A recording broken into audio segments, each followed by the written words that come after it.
نحمده ونصلي على رسوله الكريم أما بعد فأعوذ بالله من الشيطان الرجيم بسم الله الرحمن الرحيم رب اشرح لي صدري ويسر لي أمري واحلل عقدة من لساني يفقهوا قولي واجعل لي وزيرا من أهلي آمين يا رب العالمين۔ لاسٹ ٹائم ہم نے جہاد و قتال فی سبیل اللہ کے حوالے سے کافی تفصیلی بحث کر لی تھی، اور ہم نے یہ واضح کیا تھا کہ جہاد کی کیا امپورٹنس ہے کسی بھی قوم کے لیے۔ مطلب ہم نے یہ بات کی تھی کہ کوئی بھی قوم اگر اس تصور کو چھوڑ دے گی تو پھر وہ زوال پذیر ہو جائے گی، ایز سمپل ایز دیٹ۔ کیونکہ اس دنیا میں آپ کی دو ہی حالتیں ہیں، یا تو آپ آقا بننا چاہتے ہیں، غالب آنا چاہتے ہیں، یا مغلوب رہنا چاہتے ہیں، تیسری کو تو حالت ہے نہیں۔ تو جذبہ جہاد کیا ہے؟ یہ غالب آنے کی ایک جدوجہد ہے، اور جس قوم میں پھر یہ اسپرٹ رہتی ہے وہ قوم پھر دنیا میں غالب ہوتی ہے، اس کو عزت ملتی ہے، اسے اس دنیا میں مقام ملتا ہے۔ اور جو اس تصور کو چھوڑ دیتی ہے قوم تو پھر وہ زوال پذیر ہو جاتی ہے۔ تو ہم نے رائز آف دا ویسٹ جو ہے اس کو بھی بڑا گہرائی میں سمجھا تھا کہ اس کے بھی اگر آپ اوریجن میں دیکھیں گے تو یہی نظر آئے گا کہ ان کی بھی کایا اس وقت پلٹی جب ان کے جو پادری تھے انہوں نے کروسیڈز کی کال دی، اور وہی ان ادر ورڈز جہاد کی کال دی کہ اب ہمیں جہاد کرنا ہے۔ اور آہستہ آہستہ پھر یہی بعد میں پھر یہ جو کروسیڈرز تھے یہ کلونیلز بنے، کلونیل پاورز انہی کی وجہ سے وجود میں آئیں، اور بعد میں پھر انہوں نے پوری دنیا میں ایک طرح سے اپنی ہیجمنی قائم کی۔ امت مسلمہ جب تک اس تصور کے ساتھ تھی دنیا پہ غالب تھی، لیکن جب ہم نے اس کو چھوڑ دیا تو اب ہم مغلوب ہیں۔ اور ظاہری بات ہے، میں نے بتایا کہ دو ہی حالتیں ہو سکتی ہیں، یا تو آپ غالب آنا چاہتے ہیں، یا مغلوب ہونا چاہتے ہیں، یا مغلوب رہنا چاہتے ہیں۔ تو وہی جو علامہ اقبال رحمۃ اللہ نے فرمایا تھا کہ ہم نے معاملہ یہ کر دیا کہ ہم تو نہ صرف یہ کہ غلام رہنا چاہتے ہیں بلکہ اس پہ راضی ہیں۔ تو یہ سچویشن ہے جو کہ ہماری اس وقت ہے۔ تو بہرحال بہت بڑا تصور ہے جہاد و قتال فی سبیل اللہ، قرآن مجید کے بڑے چیپٹرز میں اس کا شمار ہوتا ہے، اور بار بار اللہ تعالیٰ نے اس کی طرف توجہ دلائی ہے۔ ایون کہ صحابہ کرام رضوان اللہ تعالیٰ علیہم کو جھنجھوڑا ہے، ڈانٹا ہے اس تصور کے اوپر۔ بنی اسرائیل جو تھے ان کو بھی اسی حکم کو نہ ماننے کی وجہ سے جو سزائیں بھگتنی پڑی وہ آپ کے سامنے ہے۔ تو ہمیشہ ہر قوم کے لیے جو ہے یہ ایک بہت بڑا ٹیسٹ ہے، بہت بڑی آزمائش ہے، جیسے ہمارے لیے بھی ہے۔ تو اب ہم دیکھتے ہیں کہ اس پہ اعتراضات کیا کیا ہے۔ لیکن ابھی تک جو ہم نے بحث کی ہے، اگر آپ نے لاسٹ ٹائم کی جو ڈسکشن ہے اس کو دیکھا ہے تو کوئی کوشچن ذہن میں ہے تو وہ ضرور پوچھ لیں، تاکہ پھر ہم اس کو پھر آگے دے کے چلیں، ورنہ پھر ہم اعتراضات پہ چلتے ہیں جو عام طور پہ اعتراضات اس تصور کے خلاف کھڑے کیے جاتے ہیں۔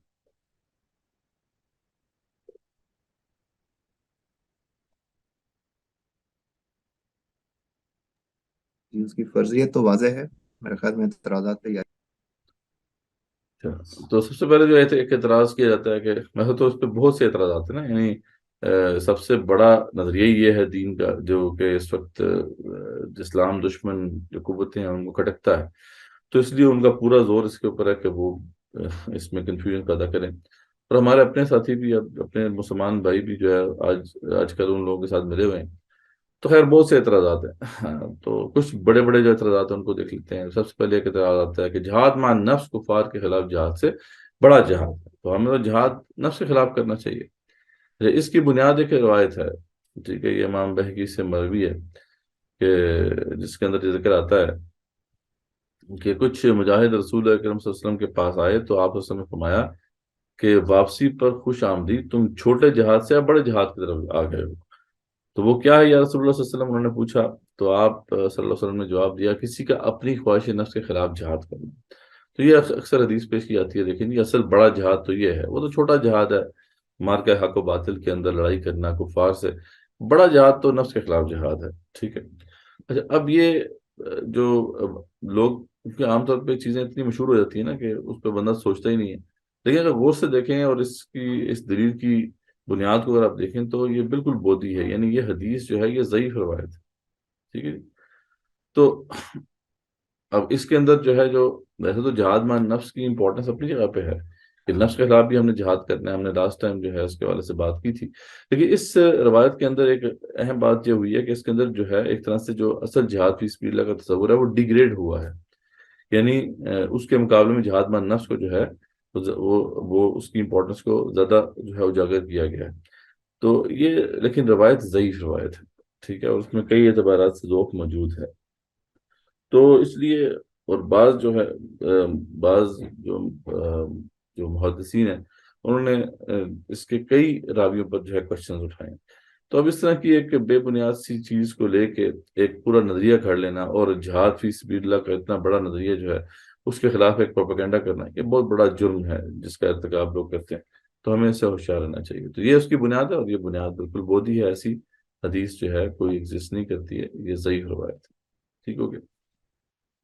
اچھا، اس کے بعد آتے ہیں جی اعتراض نمبر 2 جو ہے جہاد ہر حال میں فرض ہے چاہے وسائل ہوں یا نہ ہوں. اب یہ دوسری ایکسٹریم ہے. ایک طرف تو وہ لوگ ہیں جو اس کے قائل ہی نہیں ہیں، ٹھیک ہے، وہ تو کہتے ہیں جی نفس کے خلاف ہی ہم نے جہاد کرنا ہے. دوسری طرف وہ لوگ ہیں جو کہتے ہیں جی بس اب جہاد کا مطلب ہی مسلح تصادم ہے، بس لڑائی کرنی ہے، آپ نے AK-47 پکڑے اور بس شروع ہو جائے. یہ بھی ایک بہت ہی غلط نظریہ ہے اس کا. ٹھیک ہے. تو قرآن مجید میں بار بار جو ہے ذکر آیا ہے، اور یہی تو جہاد فی سبیل اللہ کے حوالے سے پوری بحث ہے کہ اس کے لیے وسائل کا ہونا لازمی ہے. بغیر وسائل کے آپ نے جہاد نہیں کرنا ہے، قتال نہیں کرنا ہے، اور ان وسائل کو اکٹھا کرنا بڑا آپ کے اوپر لازم ہوتا ہے اگر وہ وسائل نہ ہوں. لیکن یہ نہیں ہے کہ بغیر وسائل کے آپ جو ہے چڑھ دوڑیں اور اپنے آپ کو بھی ہلاک کر لیں اور انتشار پھیلائیں. تو سورہ توبہ کے اندر ذکر موجود ہے کہ ولا علی الذین اذا علی الذین اذا ما اتوک لتحملهم قلت لا اجد ما احملكم علیہ تولوا واعینهم تفیض من الدمع حسنا اللہ یجدوا ما ينفقون. ٹھیک ہے. تو نہ ہی ان کے اوپر کوئی خرچ ہے کہ جو آپ کے پاس آتے ہیں کہ اور جن کے پاس کوئی ہتھیار نہیں ہوتے اور وہ آپ سے پوچھتے ہیں اور آپ بھی ان کو نہیں دے پاتے ہتھیار اور سپاریاں، تو ان کی آنکھوں سے جو ہے اس غم کے باعث آنسو نکل آتے ہیں کہ آپ کہ وہ جو ہے جہاد کے لیے نہیں جا سکے. یعنی ایسے لوگوں کے اوپر کوئی جو ہے وہ ملامت نہیں ہے. ٹھیک ہے جی. تو یعنی واضح میں نظر آ رہا ہے کہ جن کے پاس وسائل نہیں تھے جہاد کے لیے جانے کے حوالے سے، تو ان کے اوپر اللہ تعالیٰ نے پھر جو ہے یہ اس کی فرضیت کو اس طریقے سے اسٹیبلش نہیں کیا. اور لیکن جن کے پاس وسائل تھے اور وہ نہیں گئے، اللہ تعالیٰ نے ان کو پھر سخت وعیدیں سنائی. تو معلوم ہوا کہ وسائل کا ہونا یہ ضروری ہے. یعنی بغیر وسائل کے جہاد فی سبیل اللہ کا تصور نہیں ہے. ایک اور جگہ پہ سورہ انفال میں اللہ تعالیٰ اس پورے کانسیپٹ کو واضح کرتے ہیں کہ یا ایھا النبی حرض المؤمنین علی القتال، اے نبی صلی اللہ علیہ وسلم مومنین کو قتال کا شوق دلائیں. ان یکن منکم عشرون صابرون یغلبوا مئتین، تو ان میں سے اگر 20 جو ہیں وہ صابر ہوں گے، ڈٹ جانے والے ہوں گے، تو وہ 200 پر غالب آ جائیں گے. یعنی اگر سارے صابر قدم رہنے والے ہیں، ڈٹ جانے والے ہیں، پیور ایمان والے ہیں، تو پھر جو ریشو ہے وہ کیا ہے؟ 1:10 ہے. یعنی جو 20 ہیں وہ 200 پر غالب آ جائیں گے. وہی یکن منکم مئہ، اور اگر ان میں سے 100 جو ہیں وہ کھڑے ہونے والے ہیں ڈٹ کر، یغلبوا الف من الذین کفروا بانہم قوم لا یفقہون، تو وہ پھر 1000 پر غالب آ جائیں گے. وہی ریشو کیا ہے؟ 1:10. اس لیے کہ کافر لوگ جو ہیں یہ نہیں سمجھتے اور مطلب یہ کفر کرنے والے ہیں، اس لیے اللہ تعالیٰ تمہیں فتح دے دے گا ان کے خلاف. لیکن آپ وسلم کے زمانے میں ہی، یعنی کہ غزوہ بدر کے بعد ہی یہ معاملہ ہو گیا تھا کہ مسلمانوں کے اندر کھوٹ آ گیا تھا. یعنی مسلمان پیور نہیں رہے تھے، مسلمانوں میں منافقین بھی آ گئے تھے. تو یہ تو اس صورت میں ہے کہ تمام کے تمام جو لوگ ہیں وہ پیور ایمان والے ہیں، تو پھر 1:10 ہے. لیکن اس میں بھی ریشو تو موجود ہے نا. ایسا تو نہیں ہے کہ جناب آپ تھوڑے سے ہیں بس، آگے جو ہے آپ نے اسیسمنٹ ہی نہیں کی کہ دشمن کی کیا طاقت ہے، یا جن کے خلاف بھی آپ نے لڑائی کرنی ہے ان کی اسیسمنٹ نہیں کی. تو یہ بالکل بھی جہاد فی سبیل اللہ نہیں ہے. ٹھیک ہے. یہ تو آپ اپنے اوپر اپنے پاؤں پہ خود کلاڑی مار رہے ہیں. لیکن آپ صلی اللہ علیہ وسلم کے زمانے میں ہی اس میں تخفیف کر دی تھی اللہ تعالیٰ نے. وہ اس وجہ سے کہ ضعف آ گیا تھا، منافقین آ گئے تھے. تو اللہ فرماتے ہیں الآن خفف اللہ عنکم وَأَنَّ فِيكُمْ ضَعْفًا وَعَلِمَ أَنَّ فِيكُمْ ضَعْفًا. تو اللہ فرماتے ہیں کہ اس لیے اس کے بعد تخفیف کی گئی، اور اللہ تعالیٰ نے فرمایا کہ اب اللہ نے تم سے تخفیف کر دی ہے اور معلوم کر لیا کہ تمہیں جوش کی کمی آ گئی ہے، تمہارے اندر ضعف آ گیا ہے. فَإِن يَكُن مِّنكُم مِّئَةٌ، اب تمہارے اندر اگر 100 جو ہیں وہ کھڑے ہونے والے ہوں گے، صابراتن، ڈٹ جانے والے ہوں گے، یغلبوا مئتین، تو وہ 200 پر غالب آ جائیں گے، یعنی 100 بالمقابل 200، اب 1:2 ہو گیا نمبر۔ وَإِن مِنکم الف، اور اگر تم میں سے 1000 ہیں ڈٹ جانے والے، یغلبوا الفین بإذن اللہ، تو اللہ کے اذن سے وہ 2000 پر غالب آ جائیں گے، یعنی وہی 1:2 ہے۔ واللہ مع الصابرین، اللہ تعالیٰ ڈٹ جانے والوں کے ساتھ ہے۔ تو معلوم ہوا کہ اب اس کے اندر کچھ اسیسمنٹ موجود ہے، اور اب جو ہمارے لیے اسیسمنٹ رہے گی یہ 1:2 کی ہے، یعنی دشمن کے مقابلے میں آپ کھڑے ہو رہے ہیں تو آپ کے پاس کم سے کم ان سے نصف، یعنی ان سے آدھے وسائل تو ہونے چاہیے، تب آپ کے لیے لازم ہے کہ آپ ان سے ٹکر لیں۔ جب تک اتنے وسائل نہیں ہوتے تو ان وسائل کو اکٹھا کرنے کی کوشش کریں، یعنی جہاد فی سبیل اللہ صرف یہ نہیں آنکھیں بند کر کے بس آپ نے لڑائی کرنی ہے، بلکہ اس کے اندر پوری جو ہے آپ نے اسسمنٹ کرنی ہے۔ اسی آیت کی تشریح میں صحیح بخاری کی روایت موجود ہے، اپنے عباس سے مروی ہے جو رضی اللہ عنہ، کہ جب یہ آیت اتری تو اگر تم میں سے 20 آدمی بھی صبر کرنے والے ہوں گے تو وہ 200 پر غالب آ جائیں گے۔ تو مسلمانوں پر سخت گزرا، وہ خود فرما رہے ہیں کہ یہ اس وقت بھی مسلمانوں میں بڑا سخت تھا، کیونکہ 1:10 والا معاملہ ہر وقت تو نہیں ہم کر سکتے، یعنی اس پہ نقصان بھی ہو سکتا ہے، کیونکہ اس آیت میں ان پر یہ فرض قرار دے دیا گیا تھا کہ ایک مسلمان 10 کافروں کے مقابلے میں نہ لڑے، اس لیے اس کے بعد تخفیف کر دی گئی۔ اللہ تعالیٰ نے فرمایا اب اللہ نے تم سے تخفیف کر دی، معلوم کر لیا کہ تم میں جو ہے جوش کی کمی ہے، سو اب اگر تم میں صبر کرنے والے ہوں گے تو وہ 200 پر غالب آ جائیں گے۔ حضرت عبداللہ بن عباس جو ہے رضی اللہ عنہما نے کہا کہ تعداد کی اس کمی سے اتنی ہی مسلمانوں کے صبر میں بھی کمی واقع ہو گئی۔ ٹھیک ہے، تو بہرحال اسیسمنٹ ہے، دونوں مقامات جو ہم نے قرآن کے پڑھے ہیں، معلوم ہو رہا ہے کہ وسائل کا ہونا ضروری ہے، بغیر وسائل کے یہ کام آپ نے نہیں کرنا، تو یہ بالکل غلط تصور ہے جو کہ عام طور پہ پیش کیا جاتا ہے۔ اسی طریقے سے پھر آپ کی زندگی سے بہت سی مثالیں ہیں، آپ دیکھیں غزوہ احزاب بڑی ایکسلنٹ اگزامپل ہے، 10,000 کا لشکر جو ہے جو مسلمانوں کے اوپر حملہ ہو گیا تھا، اور مسلمانوں کی جو اس وقت تعداد تھی، یہ جو لڑنے والے مسلمان تھے، وہ تقریباً 2,500 سے 3,000 تھی۔ ٹھیک ہے، اور کیونکہ اس کے اندر منافقین آ چکے تھے، دیکھیں اب 1:10 تو معاملہ، مطلب اس میں تو مسلمانوں کے پاس اتنے وسائل تھے، تقریباً 1/3 تو وسائل تھے، یعنی 1:3 کی وہ جو ریشو بن رہی تھی، لیکن آپ سے معلوم تھا کہ اس وقت مسلمانوں کے اندر منافقین موجود ہیں، کھوٹ آ چکا ہے، اس لیے اب ان کے اوپر جو لاگو ہوتی ہے بات 1:2 کی ہوتی ہے، اور اس والے سے آپ کے پاس نفری اور آپ کے پاس جو وسائل تھے وہ کم ہو رہے تھے، اس لیے آپ نے پوری کوشش کی غزوہ احزاب میں اوائڈ کرنے کی کانفلکٹ، آپ نے کانفلکٹ نہیں کیا۔ ٹھیک ہے، اس لیے آپ کو پتا ہے کہ وہ خندق کھودی گئی، اور آپ نے پوری کوشش کی کہ کسی طریقے سے لڑائی نہ ہو، اور یہی آپ کی سکسیس تھی کہ آپ نے لڑائی نہیں ہونے دی، اور اب لڑائی ہوتی تو پھر ظاہر بات ہے مشکل پڑ جاتی ہے آپ وسلم کے لیے۔ تو یہ بات آپ وسلم کی سیرت سے بھی ثابت ہے کہ آپ نے ہمیشہ اس کی اسیسمنٹ کی ہے، بغیر اسیسمنٹ کے جو ہے جہاد کا تصور یہ کاؤنٹر پروڈکٹیو ہے، نقصان دہ ہے، اس لیے ہمیں اس سے اجتناب کرنا ہے۔ تو یہ بات بہت امپورٹنٹ ہے جہاد فی سبیل اللہ کے جو فرض کے حوالے سے، جو عام طور پہ نظر انداز ہو جاتی ہے، جس کی وجہ سے کیا ہوتا ہے کہ وہ جو جذباتی عناصر ہیں وہ پھر ایسے نوجوانوں کو جو ہے استعمال کرتے ہیں، ایکسپلائٹ کرتے ہیں، اور اور بڑی طاقتیں بھی اپنے مقاصد کے لیے مسلمانوں کے جو یوتھ ہیں ان کو استعمال کرتے ہیں۔ تو یہ بڑا ایک افسوسناک معاملہ ہے، اس سے جہاد بڑا بدنام ہوا ہے، اور مسلمانوں کے اندر اس کے حوالے سے جو اویئرنیس ہے وہ مزید کم ہو گئی، ہمیں اس سے ہوشیار رہنا۔ ٹھیک ہے، اچھا پھر ایک اور اعتراض اٹھتا ہے، ایک اعتراض کھڑا کیا جاتا ہے کہ جہاد اس وقت فرض ہوتا ہے جب امیر حکم دے، یہ اکثر جو ہے ہمارے علماء بھی اس کی بات کرتے رہتے ہیں، یعنی امیر کا حکم ہوگا تو جہاد ہوگا، امیر کا حکم ہی نہیں جہاد ہے ہی نہیں، تو یہ بھی بات بالکل عبث ہے۔ ٹھیک ہے، کیونکہ اللہ تعالیٰ نے جو اس کا اصول بیان کر دیا ہے وہ کیا ہے، وَقَاتِلُوهُمْ حَتَّى لَا تَكُونَ فِتْنَةٌ، یعنی ان سے قتال تو ہمیں کرنا ہے جب تک کہ فتنہ رفع نہیں ہو جاتا، وَيَكُونَ الدِّينُ كُلُّهُ لِلَّهِ، اور دین کل کا کل اللہ کے لیے نہیں ہو جاتا، اس وقت تک ان سے آپ نے لڑائی کرنی۔ اب یہاں پہ کہیں پہ اللہ تعالیٰ نے کہا کہ اگر مسلمانوں کا امیر حکم دے تو، ٹھیک ہے، اچھا یہ تو نہیں کہا نا کہ امیر حکم دے گا تو تبھی تمہیں لڑنا ہے ورنہ تمہیں نہیں لڑنا، یہ کہاں پہ لکھا ہوا ہے؟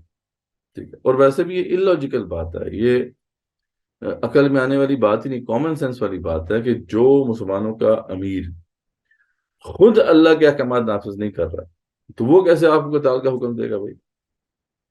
وہ تو خود اللہ کے احکامات نافذ نہیں کر رہا، اور سارا جو جھگڑا ہے لائی ہے وہ تو ہے ہی اس لیے کہ اللہ کے احکامات نافذ ہوں۔ تو یہ کہنا کہ جی یہ جو مسلمانوں کے جو حاکم ہیں یہ ٹوٹے بجے جو خود احکامات نافذ نہیں کر رہے وہ آپ کو حکم دیں گے، تو پھر یہ فرض ہوگا یہ اللہ تعالیٰ کے ساتھ بھی ایک طرح سے دھوکہ دہی ہے اور اپنے ساتھ بھی دھوکہ دہی۔ تو بالکل بھی اس کی کوئی بنیاد نہیں ہے، یہ بس اپنی طرف سے جو ہے ڈیڈکشنز ہیں جس پہ یہ بات کی، یہ منع اللہ تعالیٰ نے اصول واضح کر دیا ہے۔ جب اللہ کا دین مکمل نہ ہو نافذ تو اس وقت قتال کرنا ہے، جب تک کہ یہ دین کل کا کل اللہ کے لیے نہیں ہو جاتا۔ یہ سمپل، یہ ایک انڈرسٹینڈنگ ہے، چاہے وہ اوپر بیٹھا ہوا مسلمان ہے کافر ہے، ڈزنٹ میٹر۔ اصل بات یہ اللہ کے احکامات کا نفاذ مسئلہ ہے۔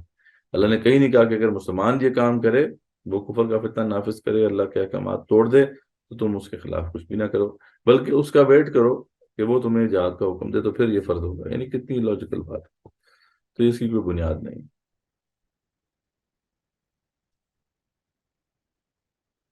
اگر مسلمان حاکم وہی بات کہ خود کفر کے احکامات نافذ کر رہا ہے تو وہ تو خود اس حکم کی زد میں آ رہا ہے، جبکہ یہاں یہ فلسفہ بیان کیا جاتا ہے کہ حاکم حکم دے گا تبھی جہاد ہوگا، یعنی نہ کبھی ایسا ہونا ہے نہ جہاد کرنا پڑنا ہے۔ تو وہی بات ہے کہ نہ ہوگا بانس نہ بجے گی بانسری۔ تو یہ بات یہ صحیح لوگوں نے جو ہے ایک کہانی بنا لی ہے تاکہ سکون سے بیٹھے۔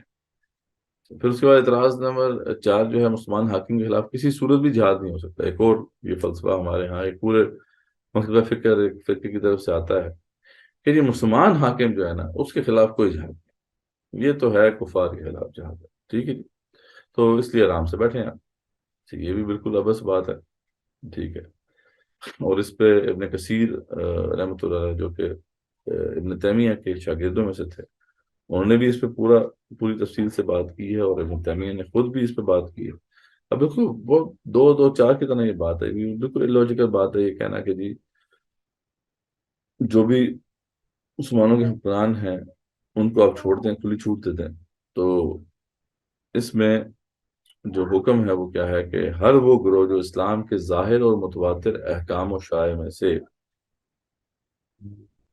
ٹھیک ہے، یہ ابن تیمیہ رحمۃ اللہ کا فتویٰ ہے جو مجموعہ فتاوی میں موجود ہے کہ ہر وہ گروہ جو اسلام کے ظاہر اور متواتر احکام و شرائع میں سے، یعنی ایسے حکم جو کہ متواتر سنت سے ثابت ہیں، ان میں سے کسی بھی حکم کو قائم کرنے سے اجتناب برتے، کسی ایک بھی حکم کو قائم کرنے سے اجتناب برتے، چاہے یہ تاتاری ہوں یا غیر تاتاری۔ اس وقت ہوا یہ تھا کہ جو تاتاری تھے، ترک تھے، مسلمان تو ہو گئے تھے لیکن ابھی صحیح معنی میں انہوں نے اسلام قبول نہیں کیا تھا، اسلام ان کے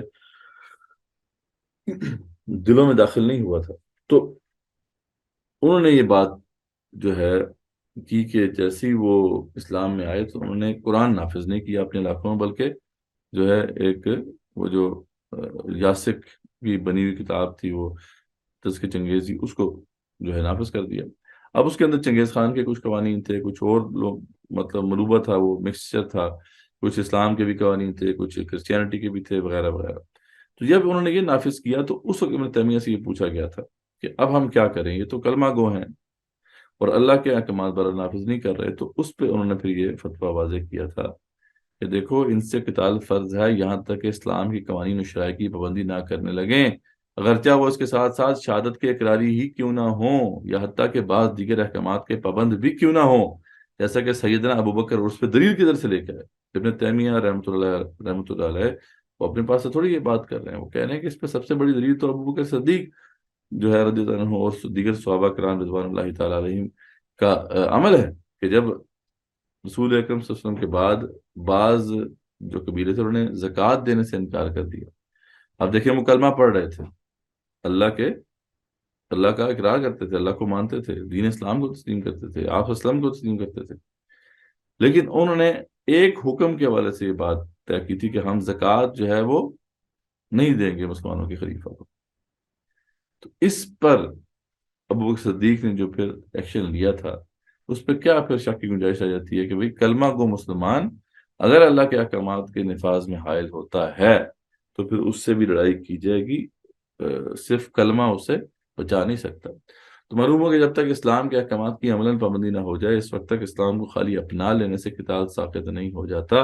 اس لیے جب تک دین سارے کا سارا ایک اللہ وحدہ لا شریک کے لیے نہ ہو جائے اور جب تک فتنہ ختم نہ ہو جائے قتل واجب ہے، قتال واجب ہے۔ چنانچہ دین غیر اللہ کے لیے ہو جائے تو قتال واجب ہو جاتا ہے۔ چنانچہ وہ لوگ جو اسلام کے ظاہر و متبادر احکامات و قوانین کی پابندی نہیں کرتے ان سے قتال کے واجب ہونے پر علماء اسلام میں کوئی بھی اختلاف نہیں، کوئی اختلاف ہے ہی نہیں اس پہ، کیونکہ اس پہ تو نصوص نص قطعی موجود ہے، واضح قرآن کی آیت موجود ہے، وقاتلوہم حتی لا تکون فتنہ۔ ابو بکر صدیق جو تھے حضرت عنہ، انہوں نے بھی مانین زکوٰۃ کے خلاف کیوں جہاد کیا تھا؟ اسی آیت کی بنا پہ کیا تھا، اللہ کا حکم ہے۔ تو قاتلوہم، ان سے قتال کرو، حتی لا تکون فتنہ، یہاں تک کہ کفر کا فتنہ رفع ہو جائے، یکون الدین کلہ للہ، اور دین کل کا کل اللہ کے لیے ہو جائے۔ جب کچھ دین وہ فرماتے ہیں اللہ کے لیے ہو اور کچھ غیر اللہ کے لیے ہو تو قتال واجب ہو جاتا ہے جب تک کہ دین مکمل طور پر اللہ کا نہ ہو جائے۔ ٹھیک ہے جی۔ تو ابن تیمیہ کا یہ جو فتویٰ ہے اور جو ان کی ایکسپلینیشن ہے بڑی واضح ہے، اسی کو پھر دیگر جو ہے پھر مفسرین نے بھی پیش کیا، ابن کثیر نے بھی اس کو واضح کیا، تو یعنی اب اس میں کوئی شک باقی نہیں رہتا۔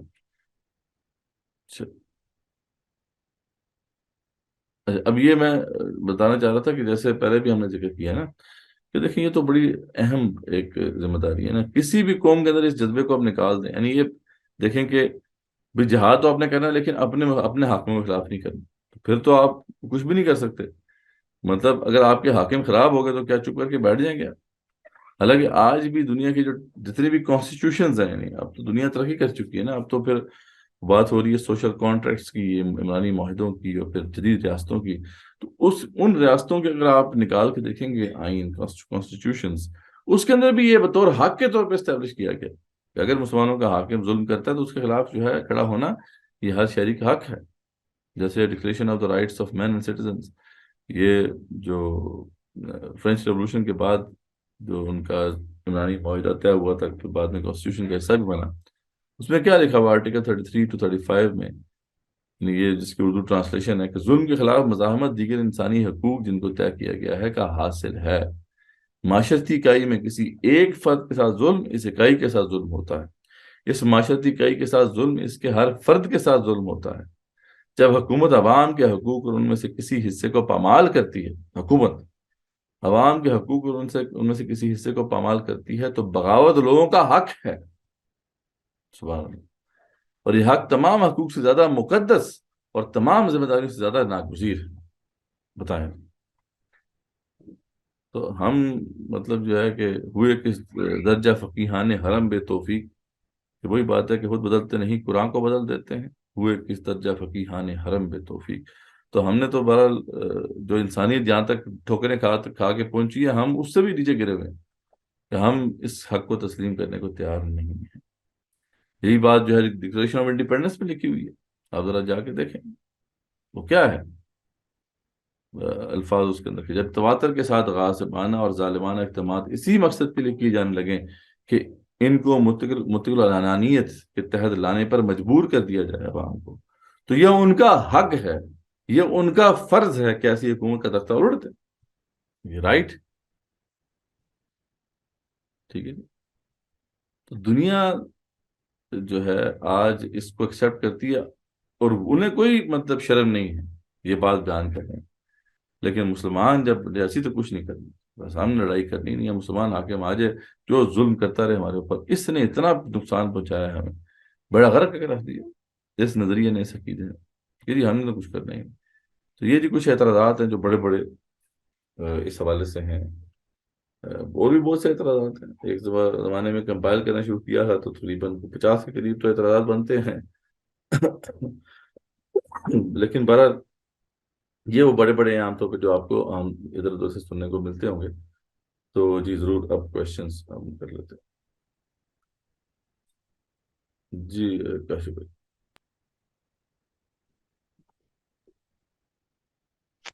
اچھا مدرسہ صاحب، یہ بڑی انٹرسٹنگ بات ہے، لیکن اس میں ایک ہوتا ہے جو یعنی بڑی بلکہ انسائٹ فل تھے یا آپ کے اعتراضات کی ساری چیزیں دیکھیں۔ اچھا، یہ جو آپ کا ایک ویسے جو آپ نے آیا مبارکہ بھی اس میں پیش کی تو وہ اس مطلب میری فیلنگ میں یہ ہوا کہ اس لیول پر نہیں گئی جو پہلے اعتراضات میں آپ. بہرحال دوسرا اس کو پریکٹیکل تناظر میں اگر دیکھا جائے، بالکل ہمارے موجودہ ہماری زندگیوں میں ہم نے یہ دیکھا. تو میرے اصل میں ذہن میں 3-4 سوال آ رہے ہیں، مجھے سمجھ نہیں آ رہی کون سا آپ سے پہلے کروں. تو بنیادی طور پہ وہ گڑبڑ اس طرح ہو رہے ہیں کہ سیکوینس کیا رکھ، بٹ اینی ویز ہم نے خود دیکھا کہ لیبیا میں اور عراق میں اور جہاں کہیں لوگوں کو یہ کہہ کے کھڑا کیا گیا کہ یہ حکمران جو تھا اسلامی مسلمان حکمران بڑا ظالم ہے اور جہاد کے نام پہ، اور ابھی بھی غالباً اسی طرح کے کوئی حالات ایران میں بھی کریٹ کرنے کی جا رہی ہے. وہ ترکی کے حکمران کو بھی ظالم ہی کہتے ہیں اور عوام میں یہی بات پیدا کر دی جاتی ہے. جنرلی مجھے اس ڈسکشن سے یہ تک لگا کہ پاکستان کا بھی ہر حکمران پھر ظالم ہی ہے. پھر یعنی عملی تعبیر اگر دیکھی جائے اور موجودہ حالات میں ہمیں جیسے نظر آتی ہے، مجھے بڑی اچھی طرح یاد ہے جو آپ نے وہ پیچھے اس موضوع پہ ہم چھوٹی عمر کی اپنے یاد ہے کہ جب کہ ہمارا ایک دوست تھا تو وہ خود سے اٹھ کے چلے گئے جہاد کرنے کے لیے، اور پھر جو اس بیچارے کے ساتھ بعد میں ہوا اور وہ سارا. تو عملی طور پہ اس چیز کو ذرا میں چاہتا ہوں آپ موجودہ حالات کو ایک تو ہوتا ہے نا کہ فقہا کی تعویلیں تھی، انہوں نے کسی خاص اس کو پیش کیا تو ہم دیکھ رہے ہیں جی ٹھیک ہے. جو اس موجودہ کنٹمپرری کانٹیکسٹ کے اندر آپ دیکھتے ہیں تو یہ ایک بڑی مجھے تو سمجھ نہیں آ رہا کہ how to place it. I think آپ سمجھ رہے ہوں گے بات کو جی کہ کوئی بھی اٹھے کون ڈیسائیڈ کرے گا. میں کہتا ہوں دیکھیں میں کھڑے ہو کہتا ہوں جی اس وقت جو پاکستان کا حکمران ہے تو یہ تو ظالم ہے اور آئیے سارے مل کے جہاد کرتے ہیں. اور اسی طرح پاکستان کے عوام اس کانٹیکٹ میں اٹھ کے جائیں اور وہ کہیں جی آئیے جہاد کرتے ہیں، کسی ملک کے خلاف کھڑے ہو جاتے ہیں. تو وہ آپ کو پتہ ہی ہے کہ موجودہ جو انٹرنیشنل کووننٹس ہیں اور اس کے اندر امریکہ ظالم ہے اور وہ مسلمانوں کے کسی ملک پر ظلم کر رہا ہے تو پاکستان کے ایک شہری کو خیال آتا ہے اور اٹھ کے چل پڑتا ہے. پھر آپ یہ دیکھتے ہیں کہ اس کے بعد حالات کیا ہوتے ہیں. اسلامی حکومتیں آپ کانٹیکٹ میں ہیں، میں جس کانٹیکٹ جیسے ان کو ٹرائل کیا جاتا ہے اور یہ سب ہوتا ہے. تو یہ ذرا تھوڑا اس کانٹیکٹ سے جی یہ ڈالیں. تھوڑی بڑی میں سمجھ رہا ہوں بات کو. دیکھیں ابھی یہی بات ہے میتھڈالوجی پہ بھی انشاءاللہ ہم شاید آج ہی ڈسکشن شروع کر دیں گے تو اس پہ مزید کلیئرٹی آ جائے گی. اصل میں وہی بات ہے نا ہم واضح کر رہے ہیں، اس لیے تو ہم نے پہلے وہ بھی بات کی نا. یہ بھی ایک اعتراض آتا ہے ان کی طرف سے کہ بھائی پھر آپ لڑائی کریں. جب ہم یہ بات پیش کرتے ہیں کہ بھائی اگر تو مسلمانوں کے احکامات اللہ کے مسلمانوں کے جو حکمران ہیں وہ اللہ کے احکامات نافذ نہیں کر رہے تو ان کے خلاف قتال واجب ہے. ٹھیک ہے، اس میں تو کوئی شک کی بات نہیں ہے نا. لیکن اب پھر وہ لوگ ہم سے یہ کہتے ہیں پھر آپ کیا کر رہے ہیں، آپ بندوق پکڑے نکلے. اس لیے ہم نے پہلے اس کو ایڈریس کیا کہ دیکھیں یہ معاملہ اتنا سمپل نہیں ہے، سمپلسٹک نہیں ہے. آپ نے وسائل کو دیکھنا ہے اور یہ دیکھنا ہے کہ کیا یہ جو آپ کرنے جا رہے ہیں یہ اس سے فائدہ ہوگا یا نقصان ہوگا. اس کی اسیسمنٹ کے حوالے سے ابن قیم رحمۃ اللہ علیہ جو کہ ابن تیمیہ کی شاگرد ہیں وہ فرماتے ہیں کہ بھی نہیں منکر بالجد بھی کرنا ہو نا، اپنے ہاتھ سے برائی کو روکنا ہو تو تب بھی 4 سینیریوز بنتے ہیں اس کے، اور آپ نے ہر سینیریو کے حوالے سے اسیس کرنا ہے. فار ایگزامپل ایک سینیریو یہ ہے کہ آپ جو برائی کو آپ ہاتھ سے روکنے جائیں گے تو آپ کے پاس اتنے وسائل ہیں کہ آپ واقعی برائی کو روک دیں گے اور اچھائی کو لے آئیں گے. اتنے وسائل آپ کے پاس ہیں. پھر تو آپ کے پاس لازم ہے آپ جا کے کریں. اسیسمنٹ کیا آپ نے دیکھا کہ وسائل آپ کے پاس انف ہیں، آپ برائی کو کچل سکتے ہیں اور اچھائی کو لے کے آ سکتے ہیں، تو پھر آپ کو کرنا چاہیے.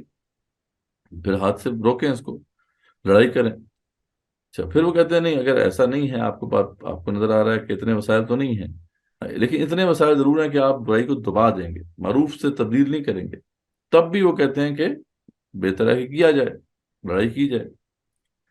پھر تیسرا سوال یہ ہے کہ آپ کو نظر آ رہا ہے کہ مطلب برائی جو ہے وہ دبے گی نہیں بلکہ اس کو کرنے جب جائیں گے تو پھر اس جیسی دوسری برائی آ جائے گی، تو اس صورت میں نہ کرنا زیادہ بہتر ہے.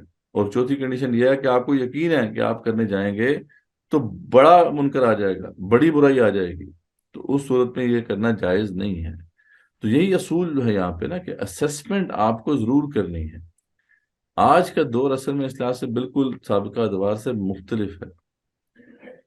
20th سینچری کے مڈ کے بعد انسان کا جو نیچر آف کانفلکٹ ہے وہ بالکل تبدیل ہو گیا. اس سے پہلے تصور صرف ایک ہی تھا کہ جب بھی لڑائی کی بات کی جاتی تھی کہ یار آپ نے لڑائی کرنی ہے تو اس کا مطلب ایک ہی مانا جاتا تھا اور ایک ہی ورکیبل ماڈل تھا کہ جی اس کا مطلب یہ ہے کہ آپ نے فوجیں میدان میں اتارنی، میدان جنگ سجے گا، اس میں آپ کو فوجیں اتارنی ہیں، جو اس میدان کو مار لے گا وہ فتح یاب ہوگا. ٹھیک ہے. لیکن مڈ 20th سینچری کے بعد ٹیکنالوجی کے ایڈوانسمنٹس کی وجہ سے ریاستیں اتنی اسٹرانگ ہو گئیں، ان کے بعد اتنے زیادہ وسائل آ گئے، اسٹینڈنگ آرمیز ہیں اور دیگر جو بھی ویپنری ہے، کہ اب نہتے عوام اگر کھڑے ہوتے بھی ہیں تو ان کے پاس کبھی بھی اتنے وسائل نہیں آ سکتے کہ وہ ان کا مقابلہ کر سکیں. یعنی نفری بھی پوری نہیں آ، مطلب اگر 4 لاکھ فوج ہے تو آپ 2 لاکھ بندے بھی 1/2 تو ہونا چاہیے نا کم سے کم آپ کے پاس. آپ 2 لاکھ بندے بھی نہیں لا سکتے. اچھا، اور صرف بندے نہیں لے کے آنے، پھر آپ کو اسیسمنٹ کرنی ہے جو ان کے پاس ملٹری آرسنل ہے اس کی بھی. وہ ٹینکس ہیں ان کے پاس ہیلی کاپٹرز ہیں، گن شپ ہیلی کاپٹرز ہیں، F-16s ہیں. اب یہ تو پھر آپ کے پاس بھی ہونے چاہیے نا، کم سے کم عادت ہونی چاہیے. تو یہ آئیڈیا پھر فیزیبل ہی نہیں رہا مڈ 20th سینچری کے آنورڈز. ہاں، اس سے پہلے جو دور تھا اس میں جو بھی انقلابات آئے ہیں اگر آپ دیکھیں، چاہے وہ اسلام میں ہو، مسلمانوں کی دنیا کے اندر ہوں یا غیر مسلم دنیا کے اندر ہوں، وہ اسی طریقے سے آئے ہیں. امریکن ریولوشن میں باقاعدہ جو پیٹریوٹس تھے وہ باقاعدہ گنز لے کے نکلے برٹش امپائر کے خلاف، کیونکہ اس وقت تک جو ہے وہ فرق اتنا زیادہ نہیں ہوا تھا. عوام کو آپ اکٹھے کریں، ان کے پاس اگر اس سے بندوقیں ہیں تو ٹھیک ہے، آپ لڑائی کر سکتے ہیں میدان میں اتر کے. یہی معاملہ آپ کو فرینچ ریولوشن میں نظر آتا ہے. ٹھیک ہے، اس میں بھی عوام کھڑے ہوئے ہیں، بندوقیں پکڑی ہیں، باقاعدہ بادشاہ کی فوجوں سے لڑائی کی ہے اور لڑائی کر کے میدان مارا ہے اور انقلابات آئے ہیں. یہی معاملہ ریڈ آرمیز کا تھا، باقاعدہ ریڈ آرمیز لڑی ہیں. چائنیز انقلاب کے اندر بھی ہوا، ماؤ زیتون جو ہے لانگ مارچ کیا، پورے چائنا بھر سے لوگوں کو اکٹھا کیا، باقاعدہ آرمڈ ریزسٹنس تھی، میدان مار لیا. لیکن یہ 20th سینچری کے مڈ کے بعد ڈائنامکس ہی چینج ہوگی، وار کی یا کانفلکٹ کی ڈائنامکس بالکل چینج ہوگی. تو اس کو ہم جب دیکھتے ہیں نا تو وہی بات ہے کہ ہم نے ہوش مندی سے اس کا فیصلہ کیا. یہ ہم نہیں یہاں پہ بات کر رہے کہ آنکھیں بند کر کے بس کر، یہی تو بات ہم نے پہلے ایڈریس کی ہے. تو آج اس میں کوئی شک نہیں ہے کہ جو بھی مسلمانوں کا حاکم اللہ کے احکامات نافذ نہیں کرے گا اس کے خلاف قتال واجب ہے. اس آئیڈیا کے اوپر تو کوئی اختلاف ہو ہی نہیں سکتا، کیونکہ اس پہ کنسنسس ہے امت کا. ہاں، آج کا ایک اسپیسیفک کنڈیشن ہے جس کو ہمیں مد نظر رکھنا ہے کہ آج اگر یہ کرتے ہیں، بالکل آپ نے درست کہا کہ لیبیا میں ہم نے دیکھ لیا، شام میں ہم نے دیکھ لیا کہ یہ کاؤنٹر پروڈکٹیو ہے، اس سے نقصان ہوگا، اس سے بڑا منکر آ جائے گا. اگر آپ آج پاکستان آرمی کے خلاف فوجوں میں لڑتے ہیں تو کیا ہوگا؟ آرمی ویک ہوگی تو باہر کی فورسز، تو باہر کی جو فوجیں ہیں وہ تیار کھڑی ہیں وہ تو آنے کے لیے. تو یہ بالکل بھی فیزیبل نہیں ہے یہ راستہ. تو جب ایک راستہ بلاک ہوتا ہے نا تو انسان کیا ہوتا ہے کہ پھر اور راستے تلاش کرتا ہے. تو 20th سینچری کے مڈ کے بعد بھی بڑے انقلابات آئے، لیکن اس کے اندر پھر 2 ڈفرینٹ میتھڈز جن کا ذکر ہم تفصیلاً آگے کریں گے انسان نے ایجاد کی. ایک تھا گوریلا وارفیئر اور ایک تھا سول ریزسٹنس، سول مزاحمت. یہ 2 طریقے ہیں پھر جو انسان نے جس کے اوپر کام کیا. ٹھیک ہے، اب یہ ڈیپینڈ کرتا ہے کہ گوریلا وارفیئر کہاں پہ افیکٹو ہے کہاں پہ نہیں ہے، یہ بھی آپ کو دیکھنا ہوگا. سول ریزسٹنس کہاں پہ افیکٹو ہے کہاں پہ نہیں ہے، یہ بھی آپ کو دیکھنا ہوگا. گوریلا وارفیئر کا تصور بالکل کنونشنل وارفیئر سے ڈفرینٹ تھا. اس میں کوئی میدان جنگ میں نہیں آپ اترتے، بلکہ آپ میدان جنگ کو اوائڈ کرتے ہیں. آپ ہٹ اینڈ رن جو ہے وہ پالیسی ہوتی ہے آپ کی، اور اس کی اسٹریٹجی کیا ہے. وہ جو ایک طالب تھا جس نے یہ اسٹریٹجی ایک لائن میں بیان کر دی تھی امریکن جرنیل کو کہ you have all the weapons we have all the time. ٹھیک ہے جی. تو آپ انگیج کرتے ہیں اس بڑی ملٹری آرسنل کو، کیونکہ اس کے ایک ویک پوائنٹ کو آپ نے دیکھ لیا. وہ ویک پوائنٹ کیا تھا کہ یہ آرسنل تو بہت بڑا ہے لیکن اس کے اندر ایک ویکنس یہ ہے کہ اس کی ڈپلائمنٹ کاسٹ بہت زیادہ ہے.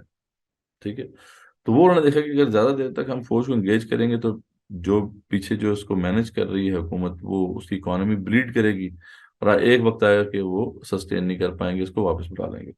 تو یہ افیکٹولی استعمال ہوا افغانستان میں، گریلا وارفیئر کو استعمال کیا گیا، اس سے پہلے ویتنام میں استعمال ہوا، لیکن یہ بھی پاکستان جیسے سینیریو میں، جہاں پاکستان میں اسٹینڈنگ آرمیز ہیں، اسٹرانگ اسٹیٹس ہیں، فورن آکوپیشن نہیں ہے، تو وہاں پہ یہ کاؤنٹر پروڈکٹیو ہے، یہ بھی گریلا وارفیئر، کیونکہ گریلا وارفیئر کا ڈرا بیک یہ ہے کہ اس سے ڈسٹرکشن بہت ہوتی ہے، انفراسٹرکچر تباہ ہو جاتا ہے، اور اس کو ری بلڈ کرنا جو ہے آج کے دور میں پھر ممکن نہیں ہے، اتنا آسان نہیں، تو اس لیے پھر سول مزاحمت کا راستہ بچتا ہے۔ تو بات ہم یہ کر رہے ہیں کہ وہ اپنی جگہ پہ ایک فیکٹ ہے، اقتدال واجب ہے، لیکن یہ ہے کہ ہم نے یہ بھی تو دیکھنا ہے نا کہ وسائل کتنے ہمارے پاس ہیں، کیا ہم اتنے وسائل اکٹھے کر سکتے ہیں؟ اگر کوئی بندہ یہ کہے کہ جی ٹھیک ہے جی ہم تو اسی پہ لگے رہیں گے، ٹھیک ہے، تو یہ ایک کامن سینس کی بات ہے کہ یہ ایک فیلڈ پلان ہے، کیونکہ آپ ہو ہی نہیں سکتا کہ عوام کی کوئی تحریک کھڑی ہو اور وہ اتنی بڑی تعداد میں سولجرز تیار کر سکے، اسٹینڈنگ آرمیز تیار کر سکے، پھر اس کے پاس وہ ملٹری آرسنل بھی ہو جو بلینز آف ڈالرز کا ہوتا ہے، ٹھیک ہے جی؟ تو یہ پاسبل نہیں، جب پاسبلٹی ہے ہی نہیں تو پھر اس کو کیوں ڈسکس کر رہے ہیں اس طریقے کار کو؟ You have to find other ways, تو ادر ویز میں پھر یہ ڈفرینٹ طریقے آتے ہیں، اور بھی انسان سوچتا رہے گا، نئے طریقے وقت کے ساتھ ایجاد ہوتے رہیں گے۔ تو ہوپفلی یہ تھوڑا میں نے کوشش کی ہے سمرائز کرنے کی، لیکن انشاءاللہ نیکسٹ جو ہمارا ٹاپک ہے وہ ٹوٹلی پھر اسی کے اوپر ہے، تو اس پہ مزید ہم گہرائی میں بات کریں گے، لیکن آپ کی بات بالکل درست ہے، اور اس کا شعور بیدار کرنا بھی ساتھ ساتھ ضروری، جتنا ضروری جہاد کی فرضیت کو واضح کرنا ہے اتنا ہی ضروری یہ تصور بھی واضح کرنا ہے کہ جہاد بغیر وسائل کے کاؤنٹر پروڈکٹیو ہے، جہاد فی سبیل اللہ جو ہے ایک کنسٹرکٹیو نظریہ ہے، یہ خالی ڈسٹرکٹیو نظریہ نہیں ہے، اسی لیے اللہ تعالیٰ اسی وقت آپ کو اجازت دیتے ہیں ڈسٹرکشن کی جب آپ اسے کنسٹرکٹ بھی کر سکیں، خالی ڈسٹرکشن کی اجازت اللہ تعالیٰ نے کبھی نہیں دی، ایون کہ انبیاء رسول اللہ علیہ السلام کی سنت بھی اس پہ بالکل واضح ہے۔ تو ہوپ فلی یہ جو سمرائز کیا ہے اس سے کافی چیزیں کلیئر ہوئی ہوں۔ جی بالکل، اس میں ایک تو میتھڈالوجی کے حوالے سے ڈیفینیٹلی بہت آپ نے اچھا ایکسپلین بھی کر دیا۔